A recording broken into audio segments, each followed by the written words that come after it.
BBC News, I'm John Shea. The United States has said for the first time it has intelligence that Hamas and other militants are using the biggest hospital in Gaza to run their military operations.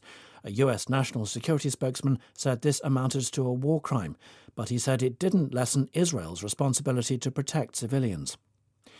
The families of Israeli hostages held in Gaza have begun a protest march from Tel Aviv to Jerusalem.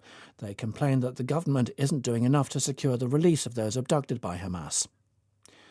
President Xi Jinping of China has arrived in San Francisco ahead of talks with President Biden.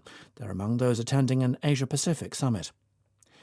The former British Home Secretary has fiercely criticised the Prime Minister a day after he sacked her. Suella Braverman said Rishi Sunak never had any intention of keeping the promises he'd made.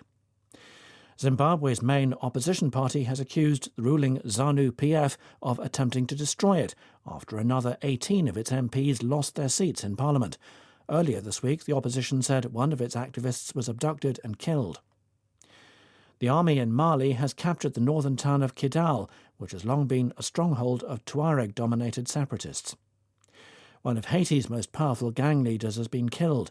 The death of Iskar Andris has raised fears of a new round of fighting between rival groups. Researchers say artificial intelligence can predict some extreme weather events earlier than traditional forecasting systems.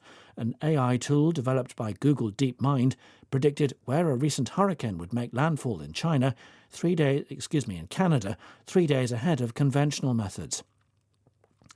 And a British football manager has been named as the new boss of the US women's team. Emma Hayes, who's currently in charge at Chelsea, will become the world's highest paid female coach. BBC News.